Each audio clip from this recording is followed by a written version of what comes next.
আশা করছি সকলে ভালো আছো এবং সুস্থ আছো। আজকে আমি তোমাদের সাথে শেয়ার করব যে ওয়েস্ট বেঙ্গলে পুলিশের কতটা ভ্যাকান্সি এখনো অবধি ফাঁকা আছে, সেটা আজ তোমাদের সাথে শেয়ার করব। আমি আমি বলবো না, একজন ব্যক্তির বক্তব্য তোমাদের সাথে তুলে ধরব তোমাদের সামনে। তা জাস্ট প্রমাণসহ যুক্তিটা একবার শুনে দেখো, যুক্তিটা যে কতটা মারাত্মক একটা যুক্তি বা কতটা একটা মারাত্মক একটা জিনিস, যেটা আমরা এখনো পর্যন্ত জানার পরেও আমরা চুপ করে আছি। এই বিষয়টা তোমাদের সাথে আগে শেয়ার করি, তারপরে কিছু কথা শেয়ার করছি। পুলিশের কনস্টেবলে 44% পদ ভ্যাকেন্ট, আপনি জানতেন? 44%, অর্থাৎ প্রতি 100 জন যেখানে কনস্টেবল দরকার সেখানে 44 জন কনস্টেবল নেই। সম্প্রতি রিপোর্টটা আমার চোখে পড়ল। ইন্ডিয়া জাস্টিস রিপোর্ট একটা সর্বভারতীয় সমীক্ষা হয়, যে সমীক্ষায় অনেকগুলো রিপোর্ট বেরিয়ে এসছে যেটাতে অ্যালার্মিং সিচুয়েশন এই রাজ্যের পুলিশের director general of police Rajeev Kumar, Manoj Verma Kolkata পুলিশের কমিশনার, তারা কি জানেন না? তারা নিশ্চিতভাবে জানেন। তারা যদি জানেন তাহলে ব্যবস্থা নিচ্ছেন না কেন? তাহলে তারা যখন জানেন তখন স্বাভাবিকভাবে সেটা নিয়ে এ রাজ্যের মুখ্যমন্ত্রীকে কি দরবার করেছেন? প্রশ্নটা থাকলো। তার কারণ পুলিশ নিয়ে আমি বারবার প্রশ্ন করি, কারণ এ রাজ্যের এন্টায়ার স্ট্রাকচার, কাঠামোটা পুলিশ নিয়ন্ত্রণ করে বেসিক্যালি। এখানে অ্যাডমিনিস্ট্রেশন যতটা নিয়ন্ত্রণ করেন তার থেকে পুলিশকে মমতা বন্দ্যোপাধ্যায় বেশি কাজে লাগান। তো সেই পুলিশকে যখন বেশি কাজে লাগান, সেই পুলিশের স্ট্রাকচারটা ঠিক আছে? সেই পুলিশের স্ট্রাকচারের মধ্যে প্রায় 1.25 লক্ষ সিভিক ভলেন্টিয়ার ঢুকিয়ে রেখে দেওয়া হয়েছে।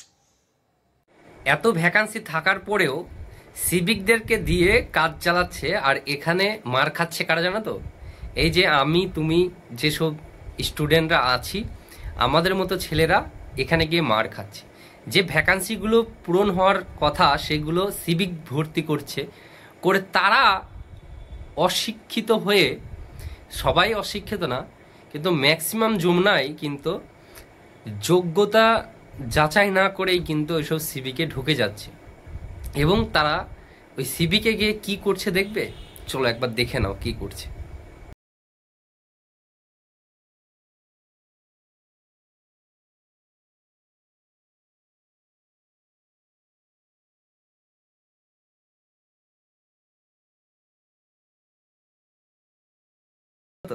আর চুঁচে বেড়াবো আমরা।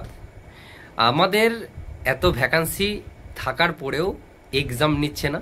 ওবিসির যে লিস্ট, সেই লিস্টটাকে গ্রহণযোগ্য হিসেবে অ্যাডমিশন বলো, এক্সামগুলো বলো, সবগুলো নিতে বলেছে, তারপরেও নিচ্ছে না। মানে কি ধরনের যে খেলা চলছে আমাদের সাথে, তা সেটা আগে শুনে নাও কতটা ভ্যাকান্সি খালি আছে এ পর্যন্ত, সেটা আগে তোমরা শুনে নাও। খাটানো যায় একজন কনস্টেবলকে ন্যূনতম মাইনে দিতে গেলে, জয়েনিং করাতে গেলেই 24-25 হাজার টাকা মাইনে দিতে হবে।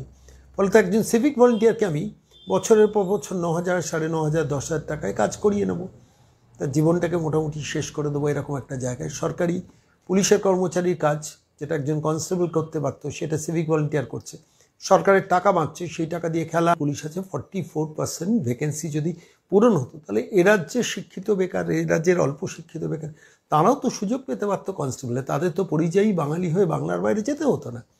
আমি আজকে এই বিষয়টা নিয়ে এলাম কেন? আমি একটা স্ট্যাটিস্টিক্সে চোখ বোলাছিলাম।